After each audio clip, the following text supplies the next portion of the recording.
Well, folks, it seems President Trump is back to his old tricks. And by old tricks, I mean slapping tariffs on anything with a pulse. This time, he's outdone himself, targeting not one but three major trading partners: Canada, Mexico, and China. Effective Tuesday, February 4th, get ready for a whole new world of price hikes because things are about to get real expensive real fast. We're talking a 25% tariff on most imports from Canada and Mexico. That's right, your maple syrup and avocados, about to cost you a whole lot more.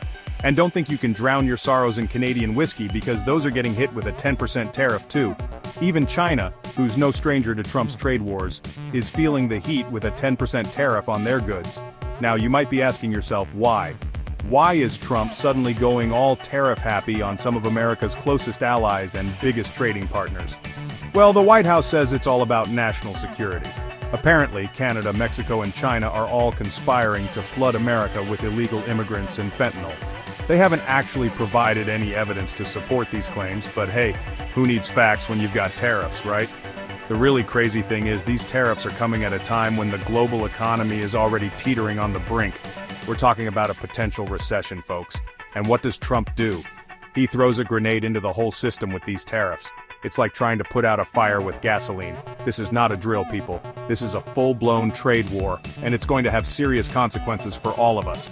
Buckle up, buttercups, it's going to be a bumpy ride. The official line from the White House is that these tariffs are all about protecting America from the scourge of illegal immigration and fentanyl. Apparently, Canada and Mexico are just letting hordes of undocumented immigrants and mountains of fentanyl flow across the border willy-nilly. Now, I'm not saying that immigration and drug trafficking aren't serious issues, but using tariffs as a blunt instrument to address them is like trying to perform brain surgery with a chainsaw. White House Press Secretary Caroline Leavitt has been particularly vocal about the fentanyl crisis, blaming it squarely on Mexico and China. She even went so far as to say that every day fentanyl pours across our borders, killing thousands of Americans. Now, while it's true that fentanyl is a serious problem in the US, blaming it entirely on foreign countries is a gross oversimplification. The fact is, America has a huge demand for opioids, and that demand is driving the supply, regardless of where it's coming from. As for the immigration issue, well, that's a whole other can of worms. Trump has been obsessed with building a wall on the southern border since day one, and it seems these tariffs are just another way to try and strong-arm Mexico into paying for it. But here's the thing, building a wall won't stop people from trying to come to America. And it certainly won't address the root causes of migration such as poverty, violence, and climate change. So there you have it, folks.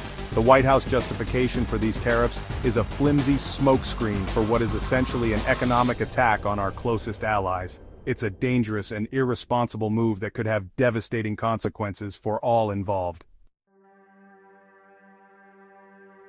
Well, it didn't take long for Canada and Mexico to respond to Trump's tariff tantrum, and let's just say they're not taking it lying down.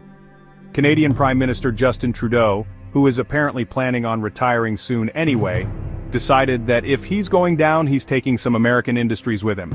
Canada announced retaliatory tariffs of 25% on $155 billion worth of US goods, everything from ketchup and orange juice to aluminum and steel.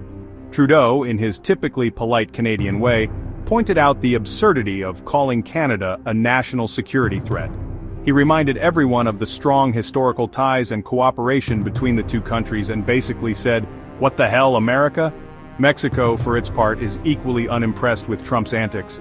President Claudia Sheinbaum called out the US for its hypocrisy, pointing out that America's insatiable demand for drugs is a major driver of the drug trade. She's absolutely right, of course. You can't fight a drug war without addressing the demand side of the equation. Mexico hasn't announced specific retaliatory tariffs yet, but they've made it clear that they're not going to just sit there and take it. They're currently working on a plan to hit back at US goods, and you can bet it's going to hurt. The bottom line is this: Trump's tariffs have backfired spectacularly. Instead of getting his way, he's managed to unite Canada and Mexico against the US, and sparked a trade war that nobody wants. Now, I'm no economist, but even I can see that this whole tariff thing is a disaster waiting to happen. We're talking about a potential global recession, folks.